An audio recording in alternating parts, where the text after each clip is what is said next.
አሰላሙ አሌይኩም ረህመቱላሂ ወበረካቱ።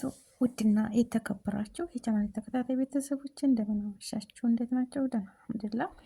ደግሞ ዛሬ በሚዲያ ላይ የማይሰማው ነገር የለም። አላህ ይጠብቀን። ሰው በወገኑ ላይ እንዴት ይጨካከናል ማለት ነው። ለዛውም ደግሞ ባልና ሚስት ሁነው እየኖሩ ህይወትን እየመሩ እያሉ መጋጨት ያለ ነው፣ አለመስማማት ያለ ነው። ብዙ ነገር ኪላፍ ሊኖር ይችላል። ግን ይሄን ያህል እንደዚህ አረመኔነት መሆን የለበትም።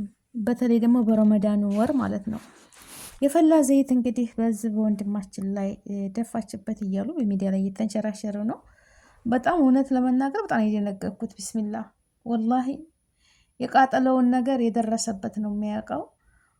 በዚሁ አጋጣሚ ወንድሜ አላህ ያሽርህ፣ አላህ ሰውነትን ብርድ ቀዝቀዝ ያደርግልህ በረህመቱ በዝነቱ።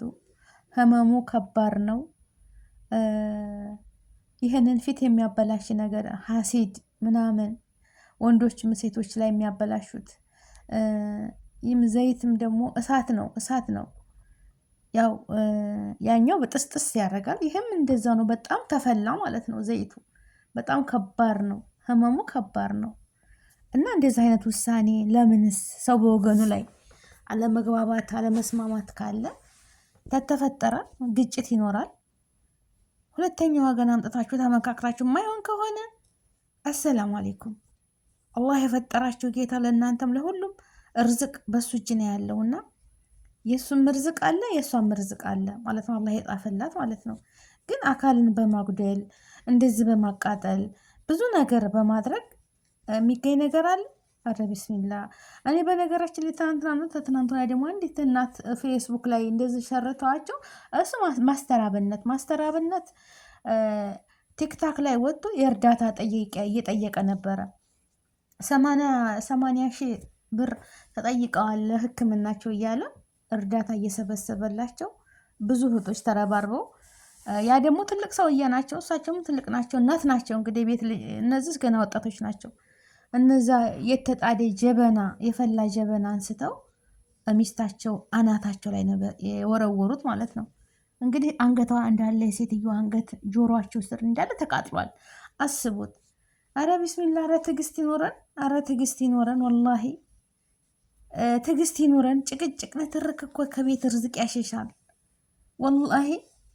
ሁሉም ቤተሰብ አላቸው። ሁሉም የሰው ልጅ የተፈጠረው በቃ ተቅጠል አይደለም። የሰው ልጅ የሚፈጠረው ከሰው ነው አይደል? ዘር አላቸው። ተፈለጋችሁ ማሰላማ ቤተሰብ ጠርታችሁ በቃ አልተስማማንም፣ አንኖርም፣ በቃ አልችልም፣ አንቺም ህይወትሽን እኔም ህይወትን። ምክክር እኮ ነው የሚያስፈልገው። በዱላ በምን በስድብ ምንም የሚቀየር ነገር የለም። ምንም የሚቀየር ነገር የለም ወላሂ። አዱንያን እኮ በምክክር ነው እንጂ ህይወትን የምትኖረው በጭቅጭቅ በንትርቅ። ባልና ሚስት ጋር ሲኖሩ አንድ ጊዜ ነው እኮ የሚኖረችን አዱንያ ሀቂቀትን ማለት ነው ወላሂ። አንድ ጊዜ ነው። እናት አባቶቻችን ተለይተን ወደ ባል ቤት እንሄዳለን። ወንድ ልጅም እናትና አባቱ ተለይቶ ጎጆ ብሎ ቤት ብሎ ልጆች ሊያፈሩ በቃ ተመካክረው ሁለት ጥንዶች ይገናኛሉ። ያችን ህይወታቸውን አንተ ትብስ አንተ በቃ ግማሽ እንጀራ እኳ ለሁለታቸው ተቋርሰው በልተው ተዛዝ ነው ይችል አንተ ይችል አንቺ ተባብለው ተመካክረው እስከ እርጅና ድረስ ልጅም ወለዱ። ልጆቻቸውን አስተምረው ድረው ይወጣሉ። ልጆቻቸውን ለምን ይሄዳሉ? በቃ የገዛ ህይወታቸው አለ። ያገባሉ፣ ይወልዳሉ። አዱንያ ትቀጥላለች። እርሜ ከሰጠ የሰው ልጅ ሁለቱ ጥንዶች ናቸው አርጅተው አብረው የሚጧጧሩት ማለት ነው። እውነት ልጅ ተጦረው ይልቅ ባልና ሚስት አብረው የሚከዳደሙት 10 እጅ ይሻላል። ወይም ባል አስቀድሞ ሞቶ እናት ልጅ እጅ ላይ ነው የምትወርቀው። አባትም እንደ ሚስት ወርቃ ያው ልጅ እጅ ላይ ነው የሚወርቀው። ልጅ ከጦረው እናት እንደ በምርኩዝ እየሄደቻችሁ ባለቤቱ የምትካድመው ይበልጣል። እውነቴን ነው የምላችሁ። አላህ እድሜ ከሰጠ ግን ከስንት አንዱ ነው አብሮ በእርጅና የሚያዘልቁት። ተቀዳሚውን አላህ ነው የሚያውቀው። እና ሌላቸው የፈለኩት መተዛዘን ያለብን እንጂ እንደዛ አንስቶ ዘይት አሁን ፌስቡክ ላይ ያለ የኮሜንት ጋጋታ ማለት ነው። አረ ጉዴ! ስንት አረሽም ነው ወላሂ። ወንድ ሴቶቹ የዘመናችን ጀግና እንደዚህ መድረሻ ጎበዝ ናት፣ አቃጥሏት ነው እንደዚህ ብሏት ነው። እና ወላሂ በቃ ምን አካል መውደት ያስፈልጋል እንዴ? እሷስ እንደዚህ አድርጋ ሰላም ትኖራለች? አትኖርም፣ አትኖርም። የእሱ ቤተሰቦች አሉ፣ ጓደኞቹ አሉ፣ ብዙ ተጽዕኖ ያድርባታል። ሰላም አትኖርም፣ በሁሉ ነገሯ ላይ ሰላም አትኖርም ማለት ነው። ወንድ ልጅም እንደዛው በሷ ላይ ጥቃት ታደረሰ ሰላም አይኖርም። ምክክር ነው የሚያስፈልገው፣ መመካከር መመካከር። ከዛ ውጭ ደግሞ መተማመን አለቀ። ስህተት ሊኖር ይችላል። ከዛ ተስህተቱ ተመካክሮ ያን ስህተት በምክክር በእምነት ማለፍ ነው እንጂ አለፈም ነገር ላይ ደግሞ አንተ እንደዛ አድርገህ አንቺ እንደዛ አድርገሽ ሁልጊዜ የራስ ቁስል መሆን የለበትም ያ ነገር ማለት ነው። ሀቂቀተን ያለፈ ነገር አስተምሮ ሊሄድ ይችላል። ጥፋት ሊኖር ይችላል። እንደ አካል ጉዳተኛ በማድረግ አሁን ለውሳ መሀላ እንደው ዘይቱ እንደዛ ፍልት ብሎ አሁን ራሱ ያሳዝን ወላሂ። እንዳለ ልጦት ቢሆን የተንተከተገ ዘይት እንዴት ነው? እኛ ሳምቡሳ እኳ ስንጠብስ እንዴት ነው ተረጭቶ ጠብ ፍንጣሪ የምትመጣው? እንደ ወዲያውኑ ክትሽ የሚለው ማለት ነው። ወዲያውኑ ውሃ የሚይዘው ሰውነታችን እኳን ይህ ብድግ አድርጋ እንዴት አቻቻለች ማለት ነው። ወላሂ በጣም ምን አይነት አንጀት ቢኖርሽ ነው? እንግዲህ አንዳንድ ሰዎች አለን አላህ ሲፈጥረን እንደው ደማችን ሀር የሆነ እንደው በቃ የሆነ ነገር ሲናገሩን ቁጣችን የሚቀድም አለ። የምናነሳው የምንጥለው የማናቅ ሰዎች አለንና አላህ ይጠብቀን ከእንደዚህ አይነት ፈተና አላህ ይጠብቀን። ምንም ሊያናድድ ምንም ሊያበሳጭ እንግዲህ እሷ ፊት ለፊቷ ባለው ነገር መሆን የለበትም። የሆነ ነገር እኳ ግጭት ሲመጣ ወጥን ትሰሩ እንደሆነ የሆነ ነገር ታደርጉ እንደሆን ጥፍት አድርጋችሁ ወደ ሌላ ክላስ ግቡና ወይ ፊታችሁን ታጠቡ፣ ዱአ አድርጉ። በቃ አሁን ስንት ነው ቁጭቱ? አስቡት እንግዲህ ወንድማችን ተቃጠለ፣ እሷ ያላት ጸጸት እንግዲህ አስቡት። እስር ቤት ገብታ ብዙ ጥያቄ ነው የሚጠየቃት፣ ብዙ ጥያቄ እና ይሄ ነገር ምን ይባላል ማለት ነው። እና እህቶቼ በተለይ ወንድሞችም እህቶችም ማለት ነው ማንኛችንም ሰው ቢሆን እንደው በእኔ አደም ሲንባል የሰው ልጅ ፈተና ብዙ የሚፈታተኑ ነገሮች አሉ። ብዙ ትዕግስትን የሚያስጨርሱ ግን ትዕግስታችንን መታገስ ሶብር ማድረግ መሶበር መጨረሻ ይጣፍጣል ማለት ነው። መቸኮል የሰይጣንን ጉልበት በቃ መሽቀዳደም ዋጋ ያስከፍላል፣ ዋጋ ያስከፍላል። የአስር እንትን ቢሆን ለምን ወደ ህግ ቦታ ለሄድሽ፣ ለምን እንደዚህ እርምጃ ወሰድሽ ምናምን በቃ ይባላል። ይሄ ቀደር አላህ ምናምን የሚባል ነገር የለም። አውቀን እስከሰረነው ድረስ ጤናማ ሆነን ያንን ነገር እስካደረግን ድረስ የሰው ልጅ ጤናማ ሆኖ ያንን ነገር የሚያደርግ ከሆነ ተመጠየቅ ወደ ኋላ አይልም ማለት ነው፣ የማንኛችንም ቢሆን እና ወገኖቼ አላህ ከእንደዚህ አይነት ነገር አላህ ይጠብቀን፣ ወጥቶ ተመቅረት ይጠብቀን፣ ሀገራችንን ሰላም ያደርግልን፣ አንድነትን፣ ሰላምን፣ ፍቅርን፣ መተሳሰብን ይስጠን። ወንድማችንንም አላህዬ እንደው ሸራ አድርጎት ወደ ጤናው ይመልሰው። ግማሾቹም እንደዚህ ብዙ ነገር የሚናፈሳለ፣ ግን ወጣም ወረደም አላህ የቀደረው ሆኖ አለ። አልሐምዱሊላህ አይቶ ነው የማረው። ፈተና ይገጥማል። በአዱኒያ ላይ ሲኖር ብዙ ፈተናዎች አሉ። ማጣት፣ መቁሰል፣ መታመም፣ መራብ፣ ብዙ ችግሮች ይፈራረቃሉ ሰው ልጅ ላይ።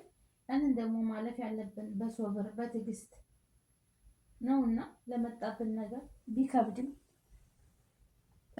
የመጣው መከራ ቢከብድም ግን ትዕግስትን የሚያል ነገር አላህ ሶብር ተሰጠን የማያልፍ ነገር የለም፣ ይታለፋል ማለት ነው።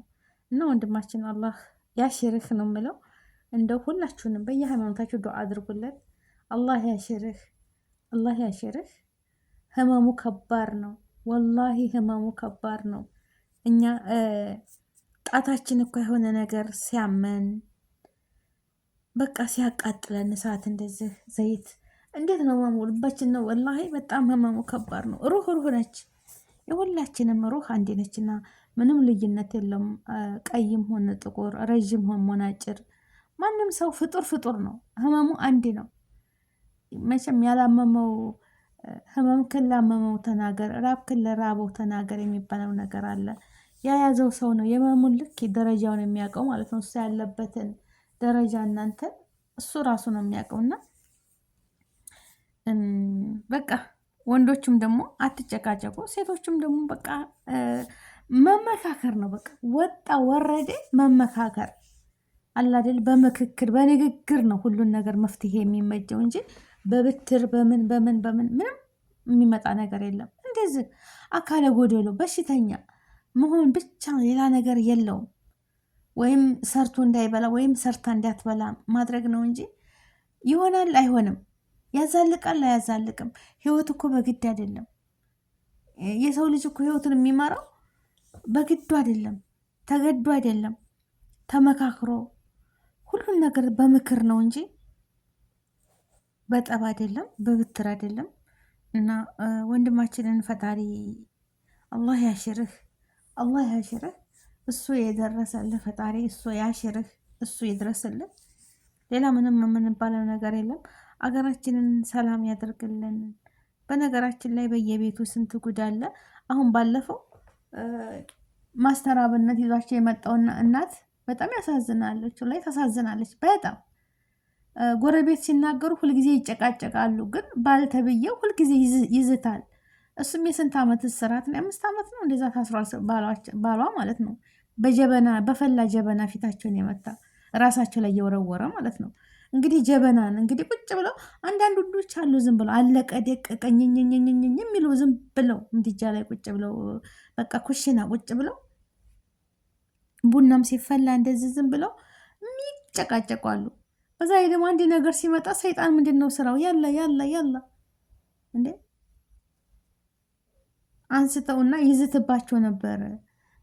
አሳይሻለሁ አሳይሻለሁ አንቺን እንደዛ አረግሻለሁ እያለ አረ ፈርቻለሁኝ ይሄ ሰውዬ ፈርቸዋለሁ ምናምን እያሉ እያሸማገሏቸው እየታረቁ እየገቡ እየታረቁ እየገቡ መጨረሻ ላይ እንግዲህ ያለው አልቀረም። በነገራችን ላይ ሁልጊዜ የሚመኙት ነገር ይሳካል እኮ እና ከይረ ከይረ ተመኙ እንጂ መጥፎ መጥፎ እንደዚህ አደርገዋለሁ እንደዚህ አደርግሻለሁ እንደዚህ አደርግሃለሁ የሚባለው ነገር አይበጅም። እኔ ከሌለሁኝ ራብ ትሞቻለሽ፣ አሳይሻለሁ። የሁሉም ርዝቅ እኮ የሚረዝቀን አላህ ነው። አላህ ነው የሚረዝቀን። የሰው ልጅ ሲፈጠር ከአጀሉ ጋር ነው የተፈጠረው፣ ተርዙቅ ጋር ነው የተፈጠረው። የሚረዝቀን አላህ ነው። ሰበብ ነው፣ በሰው ልጅ ሰበብ ነው። አንድ ሰው ለማግኘት ሰበብ ነው። በምንም የማይተዋወቁ በምንም የማይተዋወቁ ሰዎች ተጋብተው 3 4 እስከ እድሜ ልክ ሞት ብቻ የሚለያያቸው አለ። እዛው ጎረቤት አብሮ አደግ ሆኖ ደግሞ አብረው በትምህርት ቤትም በሁሉም ነገር ተጋብተው ብዙ የሚዳረጉ የሚጣሉ ብዙ ነገር ፈተና የሚደርስባቸው አለ።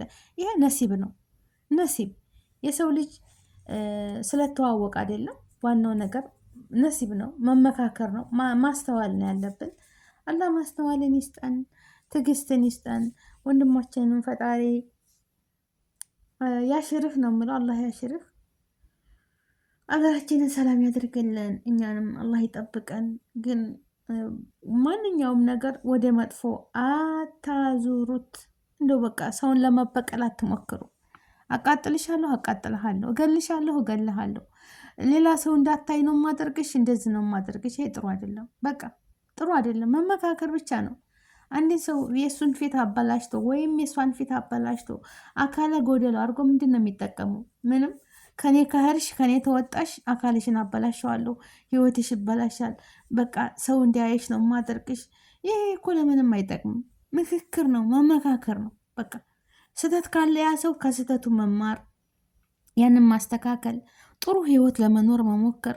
እንዳልኳቸው መኖር የምንችለው አንድ ጊዜ ነው በዚች ምድር ላይ። ይችን ህይወታችንን ደግሞ ስንኖር በቃ ሁሏን ነገር ተመካክረን በምክክር በመተጋገዝ ነው መሆን ያለበት እንጂ ለአንድ ሰው አንድ ላይ ጫና መሆን የለበትም። በስራም ኩሽናም ቢሆን መተባበር መተጋገዝ ነው መሆን ያለበት።